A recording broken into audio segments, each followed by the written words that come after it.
sobek pakai pisau tuh nah mundi itu nah.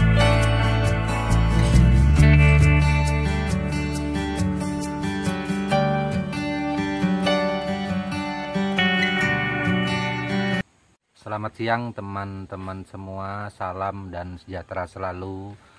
Semoga semuanya dalam keadaan sehat, kita sama-sama sehat pada hari ini, bisa beraktivitas seperti biasanya dan melakukan pekerjaan semuanya dengan sukses. Begitulah harapanku. Dan pada hari ini Ampu lagi menempa bilah mandau, beberapa bilah yang ada termasuk anak pisau. Dan hari ini juga ada satu mandau yang sudah jadi yang siap dikirim. Nah, kemudian besok lusanya juga ada, dan terus menerus mandau-mandau yang ada ini akan kita terbangkan kepada pemiliknya di luar daerah Kalimantan maupun di Kalimantan sendiri, seperti itu. Nah, jadi menanggapi pertanyaan dari saudara kita kemarin, ada yang menanyakan masalah tulisan pada suku Dayak Benua. Nah, jadi saya juga ada di situ menjawab beberapa pertanyaan di kontennya saya. Kebetulan saudara kita ini adalah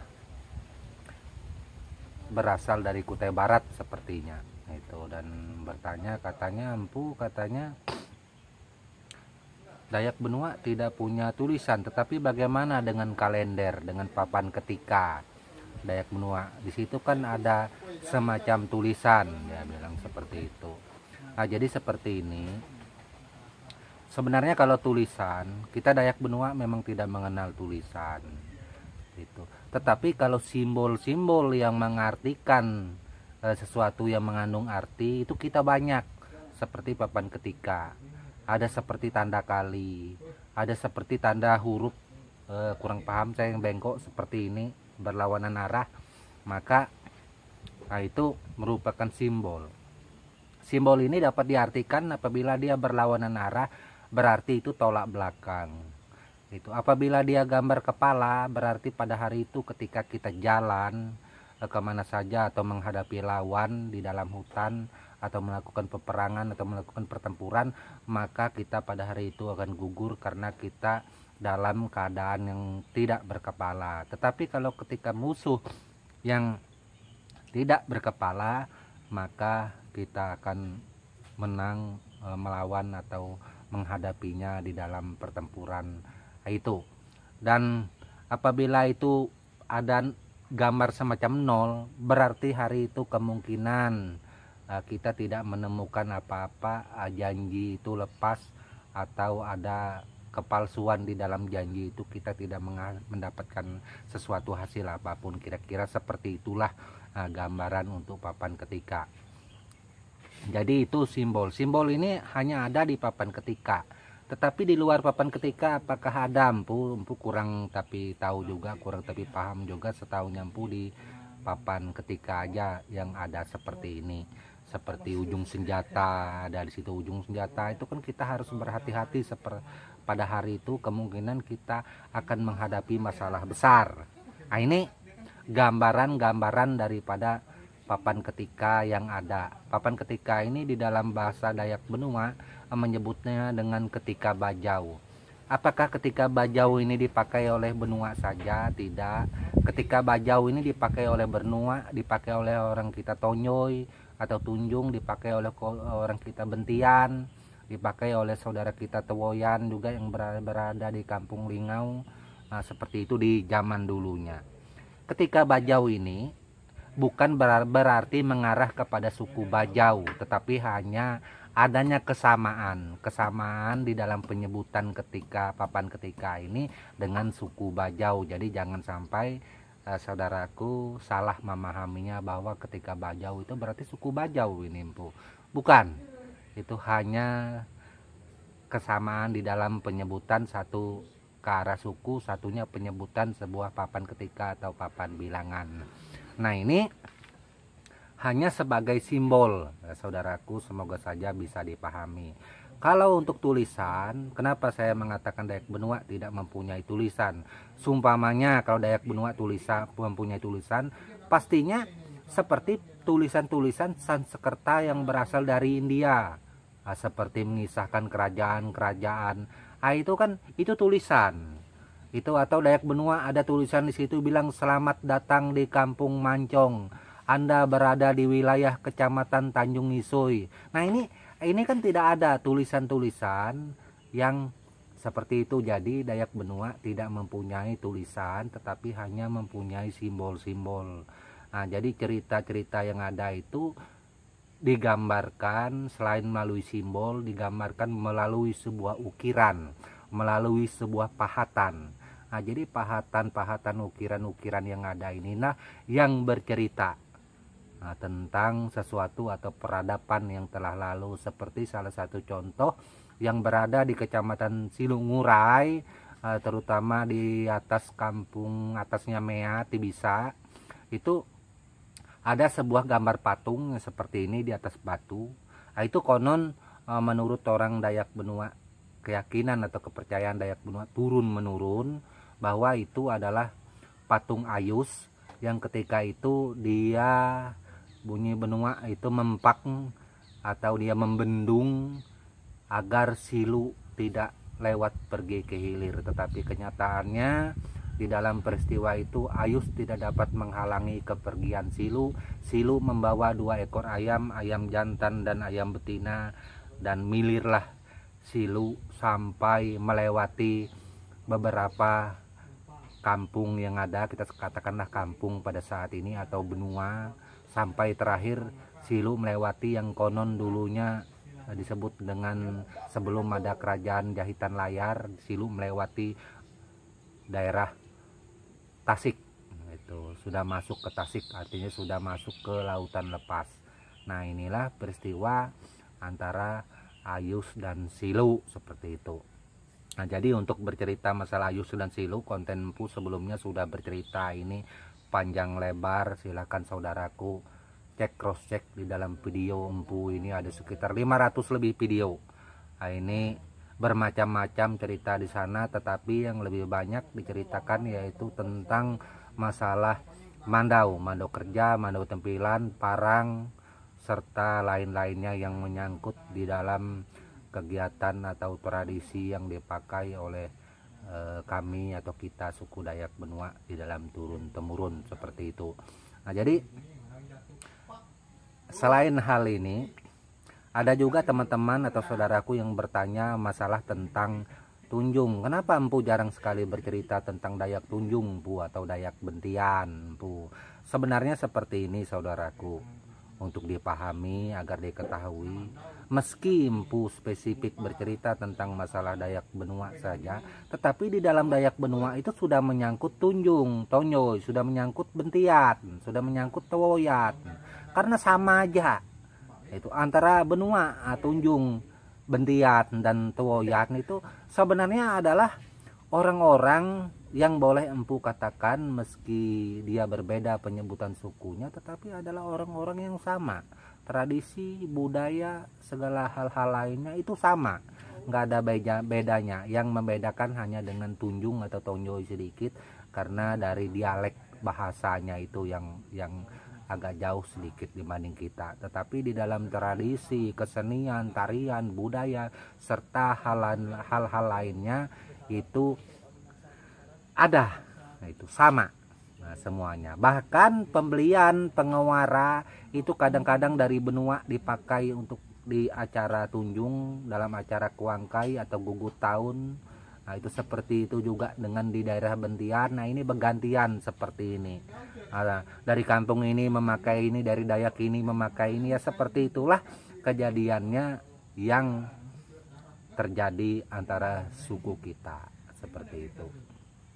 Dan untuk masalah Tunjung ini pernah juga Empu ceritakan beberapa di dalam konten Empu yang dulu, bahwasanya Kutai Barat itu ada sebuah legenda. Nah, legenda ini sangat santer sekali, bahkan di daerah Lamin, daerah Barong Tongko itu ada sebuah patung dari kayu ulin yang dipahat oleh saudara saya juga. Kebetulan beliau adalah pengukir senior yang ada di sana, pemahat yang ada di sana. Nah, itu memahat sebuah patung Aji Tulur Jejangkat dengan istrinya Muk Manar Bulat. Nah, Aji Tulur Jejangkat ini dengan istrinya Muk Manar Bulat ini itu ada tergambar di sana. Dan di sana juga di daerah Lamin ada beberapa Lamin di situ mewakili suku-suku yang ada di seputaran wilayah Kutai Barat, seperti itu saudaraku. Aji Tulur Jejangkat dan Muk Manar Bulat ini menurut legenda di dalam cerita, terutama pada Dayak Benua yang ada di sana atau saudara kita Dayak Tonjoy di sana, ini hasil perkawinan mereka melahirkan beberapa anak. Anak diantaranya yaitu Naraguna yang menjadi orang suku Dayak Benua, Sualas Guna menjadi Dayak Tonyoy, Jelipat Mena menurut kepercayaan itu menjadi saudara kita. Mohon maaf kalau salah di dalam cerita yang ada itu menjadi saudara kita suku Bahau, meskipun suku Bahau kita ketahui mereka merupakan adalah salah satu rumpun daripada Apaukayan. Dan yang terakhir itu adalah Puncen Karna yang menjadikan saudara kita yaitu suku Dayak Kutai. Itu menurut legenda daripada Kutai Barat. Masalah kebenarannya mohon maaf, empu juga belum tahu pasti, tetapi seperti itulah ceritanya. Itu empu hanya bercerita sesuai yang ada di sana. Jadi lebih kurang seumpamanya kalau empu salah atau tidak benar di dalam penyampaian ini, saudaraku silakan cross check atau tanyakan langsung atau datang ke Kabupaten Kutai Barat, Kalimantan Timur. Masalah empu ceritakan ini apakah benar, apakah enggak. Itu karena apa yang empu sampaikan itu tidaklah mengarang-arang saudaraku, sesuai legenda atau penuturan yang ada turun menurun seperti itu. Dan mengenai bagaimana tentang saudara kita suku Kutai, nah ini paling sering ditanyakan kepada empu. Empu memang beberapa kali dulu konten-konten empu sering sekali bercerita tentang suku Kutai, tetapi empu tetap memohon maaf, takut salah itu. Dan kemudian ada saudara kita dari suku Kutai melakukan teguran bahwa tidak seperti itu empu. Akhirnya empu berpikir secara positif dan bijak, biarlah saudara kita dari orang Kutai sendiri yang menyampaikan tentang masalah suku Kutai. Kalau empu takutnya salah itu, karena kalau salah waduh, nah ini berbahaya sekali itu. Jadi empu tetap kembalikan kepada suhu-suhunya atau saudara-saudara kita, para budayawan, saudara kita dari suku Kutai yang mungkin lebih tahu atau mengerti di dalam tradisi ini. Jadi mohon maaf untuk saudaraku yang dari orang Kutai sendiri yang menanyakan empu tentang Kutai lebih jauh, empu tidak bisa untuk berbicara itu, untuk menjawabnya. Mungkin di konten-konten saudara kita ini kan di YouTube ada juga yang orang-orang Kutai yang bercerita tentang suku Kutai. Rasanya itulah yang lebih pas untuk membuat cerita-cerita yang seperti ini itu. Dan empu selalu menghormati, menghargai semua saudaraku yang ada siapa saja, dan itu moto daripada konten empu.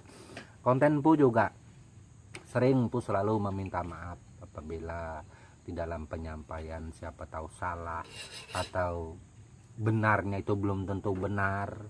Nah, itu empu selalu memohon maaf.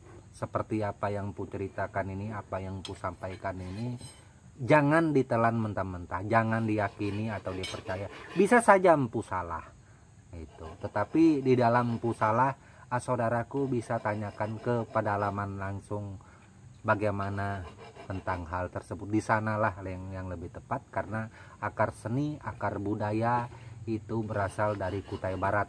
Sedangkan saya Empu Glol hanya tinggal atau domisili di Samarinda. Jarang-jarang sekali mudik ke pedalaman, terkecuali ketika dipanggil oleh saudara kita yang ada di sana. Seumpamanya saya dipanggil membuat patung belontak, saya dipanggil membuat tempelak, membuat klerek, membuat tugu, mengukir tiang lamin. Dan ini ada beberapa kampung yang pernah empu dipanggil untuk mengukir di sana. Salah satunya kampung terdekat untuk wilayah Kabupaten Kutai Barat, empu pernah dipanggil di Kampung Resak. Kemudian empu pernah dipanggil di daerah Bekokong, pernah dipanggil di daerah Kampung Pentat, Kampung Lempunah untuk ngukir, kemudian Kampung Muara Nayan, terus Kampung Muara Tae. Empu juga pernah ngukir di Kampung Mancong. Kemudian selain dari itu empu juga pernah ngukir sampai ke Kampung Tolat. Waktu itu ada acara besar Kuangkai di sana. Kemudian empu juga pernah ngukir di Barong, tiang rumah seseorang saudara kita di sana. Kemudian empu juga pernah ngukir di acara, kalau tak salah waktu itu acara gugu tahun yang ada di Kampung Besi. Jadi sangat banyak yang pula terjuni di waktu itu. Dan sesi terakhir pekerjaan yang cukup panjang dan begitu penuh dengan ujian yang empu hadapi ketika empu harus mengukir di Kampung Rikong, Kabupaten Kutai Barat, Kecamatan Silungurai, Das Sungai Kelawit. Ngukir di Kampung Rikong itu empu lakukan mengerjakan tiang-tiang lamin yang ada di dalam posisi berdiri. Ngukir itu dilakukan dengan sendiri, itu selama lebih 2 tahun empu di sana. Suka duka empu alami di sana, tidak ada jaringan, berbicara internet itu nol sama sekali. Tetapi itulah yang membuat empu merasa menjadi seseorang yang mungkin akan lebih baik lagi untuk ke depan, dan selalu bersabar di dalam melakukan sesuatu, karena itu ujian yang sangat empu rasakan. Kemungkinan hal ini belum tentu akan terjadi lagi di dalam kehidupan empu. Paling enggak saya bersyukur, artinya bisa mengalaminya, sebuah peristiwa mengukir tiang lamin, dan itu merupakan sesuatu di dalam hidup saya. Jadi saya anggap itu sebuah perjalanan sejarah, karena belum tentu untuk kemudian hari saya akan dipanggil untuk mengukir lamin. Itu lamin itu ada sekitar 20 tiang lebih, itu saya ukir sendiri di dalam posisi berdiri, itu lebih 2 tahun. Nah ini adalah terobosan yang saya anggap cukup bagus, artinya untuk pengalaman di dalam hidup saya. Mudah-mudahan apa yang saya lakukan itu merupakan sesuatu hal yang baik untuk kita semua, terutama menyangkut masalah seni dan budaya kita Dayak Benua serta Dayak pada umumnya, seperti itu. Hanya itu yang dapat empu sampaikan. Semoga saja bermanfaat dan berguna untuk kita semua. Akhir kata empu ucapkan tetap seperti biasa. Mohon maaf kalau ada perkataan atau pembicaraan yang salah. Empu juga menyadari bahwa empu Gelol adalah manusia biasa yang penuh dengan kekurangan. Itu apabila salah mohon dimaafkan. Siapa saja yang menonton konten empu ini, tidak pandang suku apa saja. Siapa tahu ada selipan bahasa empu yang kurang pas. Kalau salah silakan saudaraku luruskan, kalau tak benar saudaraku jangan dipakai, seperti itu. Dan akhir kata untuk semua saudaraku yang berada di seluruh Kalimantan, Indonesia, bahkan di luar negeri, seperti saudaraku di Sarawak, Brunei, segala Sabah, Singapura dan lain-lain. Bahkan ada saudaraku kemarin itu juga yang dari Inggris juga nonton kontennya empu ucapkan salam budaya juga. Dan semoga semua kita dalam lindungan Tuhan Yang Maha Esa, amin. Akhir kata salam budaya dan tabe untuk kita semua.